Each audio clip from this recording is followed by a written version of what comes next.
Hello दोस्तों, स्वागत है आप सभी का हमारे YouTube channel science G and जिसमें एसएसजीडी एग्जाम 2024 23 फरवरी सेकंड शिफ्ट का भी एग्जाम खत्म हो चुका है। और अब तक मेरे पास मैक्सिमम रियल क्वेश्चन आ चुके हैं सेकंड शिफ्ट जो एग्जाम में पूछे गए थे। तो आज का फर्स्ट क्वेश्चन जो सेकंड शिफ्ट में पूछा गया था, मौर्य वंश का अंतिम शासक कौन था? तो भरतदत्त था। भरतदत्त इसका राइट आंसर हो जाएगा। मौर्य वंश चंद्रगुप्त मौर्य द्वारा स्थापित किया गया था। 322 से 185 ईसा पूर्व तक इसने शासन किया था। और पुष्यमित्र शुंग द्वारा भरतदत्त की हत्या कर दी गई थी और शुंग वंश की स्थापना कर दी गई थी 185 ईसा पूर्व में। तो फैक्ट आपको ध्यान रखने से। नेक्स्ट क्वेश्चन पूछा गया था, संविधान के किस अनुच्छेद के अंतर्गत सर्वोच्च न्यायालय को अभिलेख न्यायालय का स्थान दिया गया है? तो अनुच्छेद 129 में दिया गया है। ये इसका राइट आंसर हो जाए। इसमें नेक्स्ट क्वेश्चन पूछा गया था, शेफाली वर्मा किस खेल से संबंधित है? क्रिकेट से संबंधित है। क्रिकेट इसका राइट आंसर हो जाए। इसमें नेक्स्ट क्वेश्चन आया था, निम्नलिखित में से कौन कर्नाटक का लोक नृत्य है? कौन सा कर्नाटक का लोक नृत्य है? तो यक्षगान है। यक्षगान इसका राइट आंसर हो जाएगा।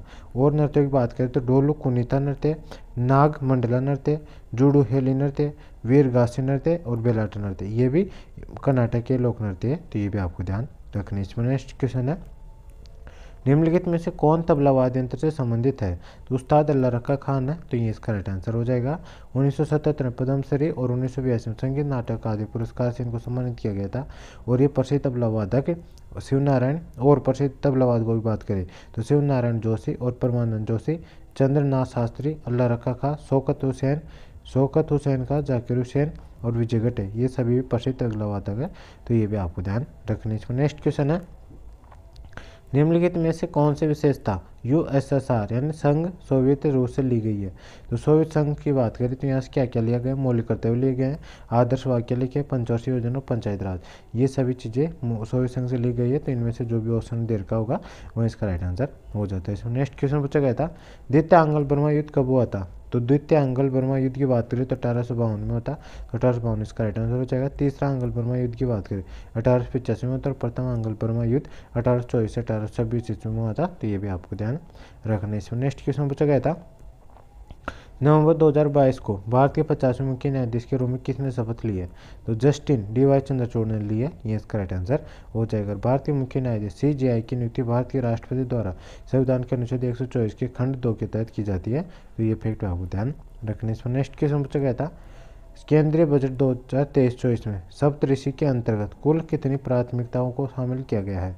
तो 7 प्राथमिकताओं को शामिल किया गया है। ये इसका राइट आंसर हो जाए। इसमें नेक्स्ट क्वेश्चन है, राष्ट्रमंडल CWG खेल 2010 कहाँ आयोजित हुए थे? तो ये नई दिल्ली में आयोजित हुआ था और ये 1900 संस्करण था। तो ये भी आपको ध्यान रखना है, भारत की नई दिल्ली में इसका आयोजन किया गया था। राष्ट्रमंडल खेलों का आयोजन पहली बार वर्ष 1930 में हैमिल्टन ओंटेरियो कनाडा में आयोजित किया गया था। विफेक्ट आपको ध्यान रखना है। तब इस खेल के आयोजन का नाम ब्रिटिश एम्पायर गेम्स था, लेकिन 1998 से सर्वसम्मति से कॉमनवेल्थ गेम्स नाम इसका कर दिया गया है। तो ये भी आपको ध्यान रखना है। इसमें नेक्स्ट क्वेश्चन पूछा गया था, सुल्तान जोहर कप किस खेल से संबंधित टूर्नामेंट है? या 2023 में सुल्तान जोहर कप कहाँ आयोजित किया गया था? तो ये हॉकी का टूर्नामेंट है, हॉकी से संबंधित ये। और ये 11वां संस्करण था जो मलेशिया में आयोजित हुआ था। तो ये फैक्ट आपको ध्यान रखना है। और इसकी स्थापना 2011 में हुई थी। तो फैक्ट आपको ध्यान रखने। इसमें नेक्स्ट क्वेश्चन पूछा गया था, स्वतंत्रता के समय भारत की लगभग रिक्त स्थान प्रतिशत जनसंख्या कृषि पर निर्भर थी? तो 75% जनसंख्या निर्भर थी। ये इसका राइट आंसर हो जाए। नेक्स्ट क्वेश्चन पूछा गया था, 12वीं पंचवर्षीय योजना के दौरान वृद्धि दर का लक्ष्य क्या था? 8% था। 8% इसका राइट आंसर हो जाए। इसमें नेक्स्ट क्वेश्चन है, भारत की 12वीं पंचवर्षीय योजना की अवधि 2012 से 2017 तक थी। यह भारत की अंतिम पंचवर्षीय योजना थी। तो ये फैक्ट आपको ध्यान रखना। इसमें नेक्स्ट क्वेश्चन पूछा गया था, 2011 की जनगणना के अनुसार निम्न में से किस राज्य में 10 की जनसंख्या वृद्धि दर सबसे अधिक थी? तो मेघालय की थी। मेघालय इसका राइट आंसर हो जाएगा। मेघालय ने 2001 से 2011 तक उच्चतम 10 की विकास दर यानी 27.80% दर्ज की थी। हालांकि अगर हम सभी राज्यों और केंद्र शासित प्रदेश तुलना करते हैं तो दादर और नगर हवेली द्वारा उच्चतम 10 की वृद्धि दर दर्ज की गई थी, जो 55.50% थी। तो ये फैक्ट आपको ध्यान रखना है। और सबसे कम विकास दर की बात करें तो नागालैंड की रही थी, जहाँ नकारात्मक 0.47%। इसके बाद केरल की -4.1 86% रही थी। तो ये फैक्ट आपको ध्यान रखना। और भारत की 10 के वृद्धि दर कितनी रही थी? 17.64% रही थी। तो ये फैक्ट आपको ध्यान रखना। इसमें नेक्स्ट क्वेश्चन पूछा गया था, हिंदी से विद्वान का विलोम शब्द क्या होता है? तो मूर्ख होता है। मूर्ख इसका राइट आंसर हो जाए। इसमें नेक्स्ट क्वेश्चन था, करण का तद्भव क्या है? तो कान होता है। कान इसका राइट आंसर हो जाए। इसमें नेक्स्ट क्वेश्चन है, उल्लू तत्सम, उल्लू का तत्सम क्या है? तो उल्लू को होता है। उल्लू को इसका राइट आंसर हो जाए। इसमें नेक्स्ट क्वेश्चन था, डूबते को तिनके का सहारा में के अर्थ से क्या से है? तो विपत्ति में थोड़ा सहारा किसी काम का नहीं होता। तो ये इसका अर्थ होता है। तो ये इसका राइट आंसर हो जाए। इसमें नेक्स्ट क्वेश्चन पूछा गया था, चेहरे का पर्यायवाची क्या होता है? तो मुख, मुखड़ा, मुँह, शकल, मुखंडन, मुखमंडल और आनंद, ये सभी होते हैं। तो इनमें से जो भी ऑप्शन में आए वो इसका राइट आंसर हो जाता है। इसमें नेक्स्ट क्वेश्चन था, कान का पर्यायवाची शब्द क्या होगा? तो कान का कान, श्रुति पट, श्रवण, श्रुति आदि होते हैं। तो ये इसका राइट आंसर हो जाता है। इसमें नेक्स्ट क्वेश्चन था, बासी बच्चे ने कुत्ता खाई, लोकोक्ति का अर्थ है? तो जरूरत के अनुसार सामान्य बनाना, ये इसका राइट आंसर हो जाए। तो दोस्तों ये था आज के बस सेकंड शिफ्ट का फुल पेपर एनालिसिस। आज के सेकंड शिफ्ट में उसी लेवल के क्वेश्चन पूछे गए हैं जैसा कि रोजाना पूछे जा रहे हैं। सभी शिफ्टों का लेवल सेम ही आ रहा है। थोड़े 1-2 क्वेश्चनों में ही आपको दिक्कत होने वाली है।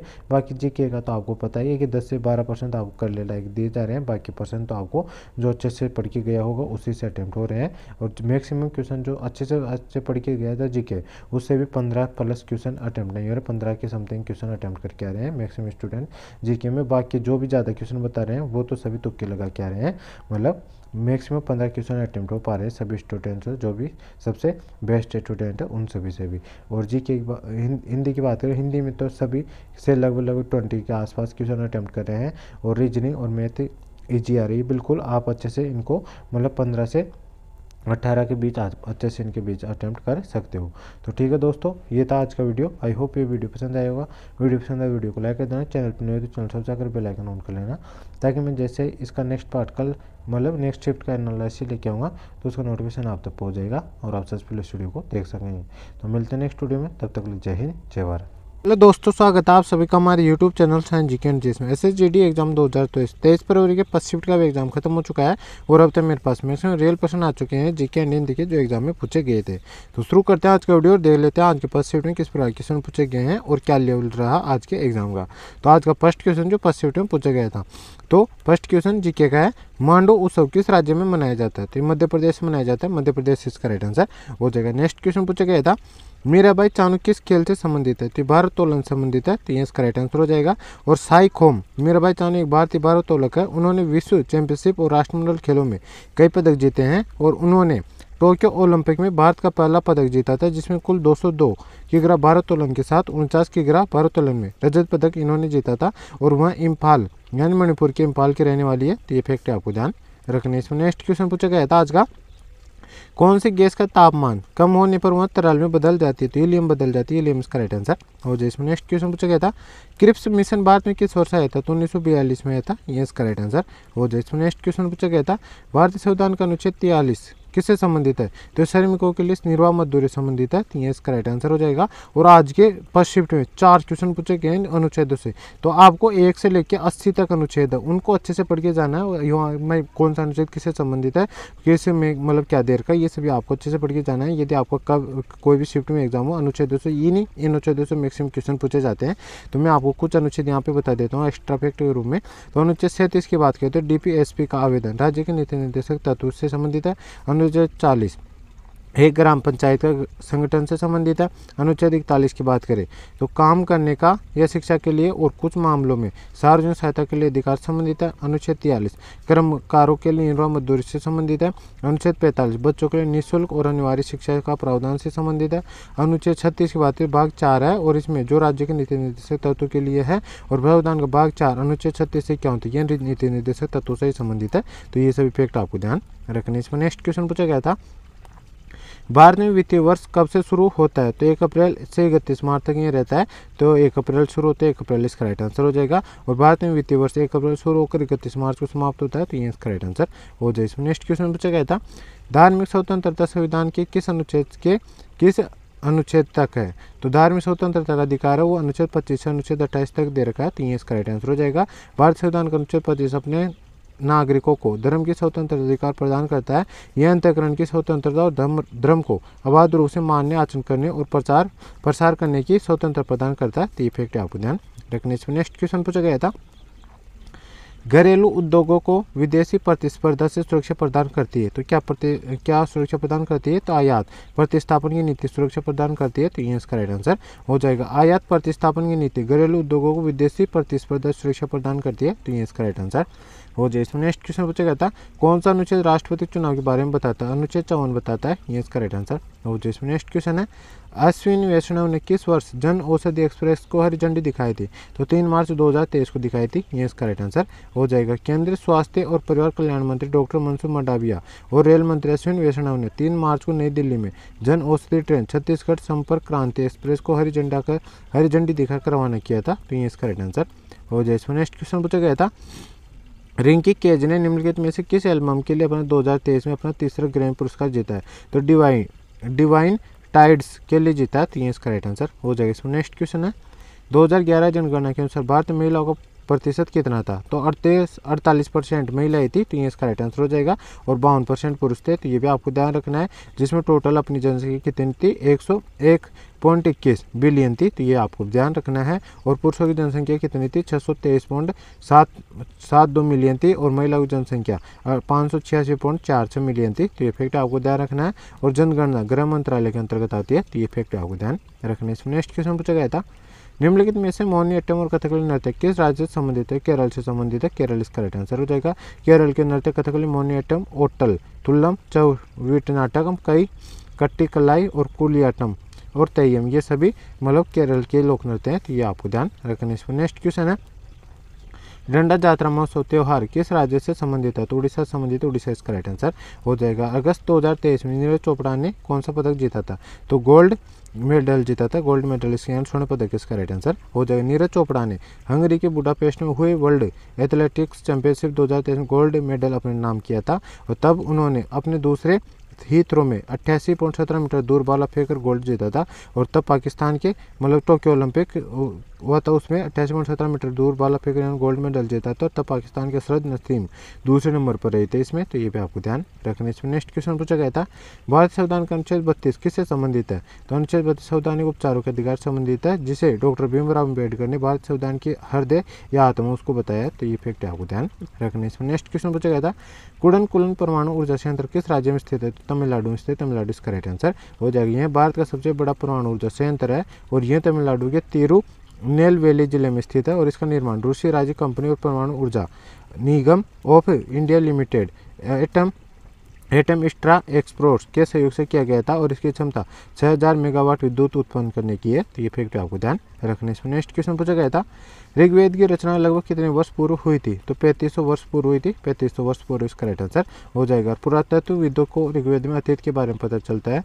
ऋग्वेद के कुछ श्लोक संवाद के रूप में है। 200 साल से भी कम समय पहले इनकी रचना और छपाई के बाद इसे कई सदियों में लिखा गया था। तो ये फैक्ट आपको ध्यान रखने। इसमें नेक्स्ट क्वेश्चन पूछा गया था, 2011 क्रिकेट विश्व कप की मेजबानी किसने की थी? तो इसकी मेजबानी भारत, श्रीलंका और बांग्लादेश ने की थी। तो ये इसका राइट आंसर हो जाएगा। आईसीसी क्रिकेट विश्व कप 2011 10वां क्रिकेट विश्व कप था। और इसकी मेजबानी टेस्ट क्रिकेट खेलने वाले 3 दक्षिण एशियाई देशों द्वारा की गई थी, भारत, श्रीलंका और बांग्लादेश के द्वारा। तो ये तीनों देश इसका राइट आंसर हो जाएगा। और यह विश्व कप भारत ने जीता था। और क्रिकेट विश्व कप की संयुक्त मेजबानी करने का यह बांग्लादेश का पहला अवसर था। तो फैक्ट आपको ध्यान रखने। इसमें नेक्स्ट क्वेश्चन पूछा गया था, आयाम की ऐसा इकाई क्या है? तो मीटर होती है। मीटर इसका राइट आंसर हो जाए। इसमें नेक्स्ट क्वेश्चन पूछा गया था, हिंदी से उत्प्रेरित नेक्स्ट क्वेश्चन पूछा गया था, अधीन का पर्यायवाची क्या है? तो अधीन का पर्यायवाची क्या होता है? मातहत, आश्रित, परवश, प्राश्रित, परतंत्र, वशीभूत, पूजा और अध्ययन और अधीनस्थ, ये सभी होते हैं। तो इनमें जो भी ऑप्शन में आएगा वो इसका राइट आंसर हो जाता है। इसमें नेक्स्ट क्वेश्चन पूछा गया था, अंत्येष्टि का शुद्ध वर्तनी क्या है? तो अंत्येष्टि में अंत्येष्टि नहीं होती, अंत्येष्टि होती है। यहाँ पे ट से टमाटर वाला आएगा, न से टटेरा वाला। तो अंत्येष्टि इसका ये इस प्रकार इसका राइट आंसर हो जाए। इसमें नेक्स्ट क्वेश्चन पूछा गया था, ग्रहण का विलोम क्या है? तो ग्रहण का त्याग होता है। नेक्स्ट क्वेश्चन है, जिसकी रक्षा करने वाला कोई न उसे अनाथ कहा जाता है। उबारना का पर्यायवाची क्या है? तो उबारना का पर्यायवाची क्या होता है? उकसाना, जोश दिलाने, भड़काने, उत्तेजित करना। इनमें जो भी ऑप्शन आएगा वो इसका राइट आंसर हो जाता है। इसमें नेक्स्ट क्वेश्चन था, सूख कर काटा होना मुहावरे का अर्थ है, तो बहुत ही क्षीण और दुर्बल हो जाना, ये इसका अर्थ होता है। तो ये इसका राइट आंसर। और जिसमें नेक्स्ट क्वेश्चन है, एकाग्र का विलोम शब्द क्या होता है? चंचल होता है। पर का विलोम शब्द निज होता है। ना का बाल होना मुहावरे का अर्थ होता है प्रिय व्यक्ति होना। तो दोस्तों ये था आज के फर्स्ट शिफ्ट का full paper analysis. I hope आपको वीडियो पसंद आएगा। वीडियो पसंद वीडियो को लाइक कर देना, चैनल पर नहीं हो तो चैनल सब्सक्राइब कर बेल आइकन ऑन कर लेना, ताकि मैं जैसे ही नेक्स्ट शिफ्ट का एनालिसिस लेके आऊँगा तो उसका नोटिफिकेशन आप तक पहुँच जाएगा और आप सबसे पहले इस वीडियो को देख सकेंगे। और आपको मैं बता दूँ कि आपका पेपर का लेवल सेम टू सेम वही रहा है जो आपके पिछले 2-3 दिनों का रहा है। आज भी सेम वही लेवल रहा पेपर का, वही उन्हीं टॉपिकों से मैक्सिमम क्वेश्चन पूछे जा रहे हैं। जैसे रीजनिंग में आपको मैं बता दूं, 2 सिटिंग अंग्रेजी में ट्रायल क्वेश्चन आ रहे हैं, एक पास से क्वेश्चन आ रहा है, एक ब्लड रिलेशन से क्वेश्चन आ रहा है, और एक वहाँ आपको बता दूं कोडिंग डिकोडिंग से कुछ क्वेश्चन आ रहे हैं, नंबर सीरीज से कुछ क्वेश्चन आ रहे हैं। और मैथमेटिक्स की बात है, मैथमेटिक्स में आपको रेलगाड़ी से, ब्याज से और लाभानी से और इन्हीं मतलब 3-4 टॉपिकों अनुपात समानुपात से और साधारण ब्याज चक्रवृद्धि ब्याज इन्हीं टॉपिकों से क्वेश्चन बन रहे हैं। और हिंदी भी बिल्कुल इजी पूछी जा रही है। और जीके में तो आपको बताइए कि मैक्सिमम क्वेश्चन जो पिछले शिफ्टों में क्वेश्चन आए हैं उन्हीं से आसपास के जो टॉपिक हैं उन्हीं से क्वेश्चन पूछे जा रहे हैं, या तो उन्हीं टॉपिकों से पूछे जा रहे हैं या उनके एक्स्ट्रा पेपर से क्वेश्चन पूछे जा रहे हैं। तो दोस्तों इसी प्रकार का कोई ज़्यादा आपका इजी टू मॉडरेट पेपर आ रहा है, आपको अच्छे से अटैम्प्ट करके आना है। ज़्यादा हार्ड पेपर नहीं आ रहा है, बिल्कुल आप अच्छे से अटैम्प्ट करके आ सकते हो और अच्छा स्कोर कर सकते हो एग्जाम में। एनालिसिस आपको रोज देखना है जरूर, जो भी मैं शिफ्टों का कराता हूँ। और यदि आपको इसका पीडीएफ चाहिए तो डिस्क्रिप्शन टेलीग्राम चैनल को लिंक देकर आप टेलीग्राम चैनल को ज्वाइन कर लेना, वहाँ पर इसका पीडीएफ भी मिल जाएगा। तो मिलते हैं नेक्स्ट वीडियो में, तब तक के लिए जय हिंद जय भारत।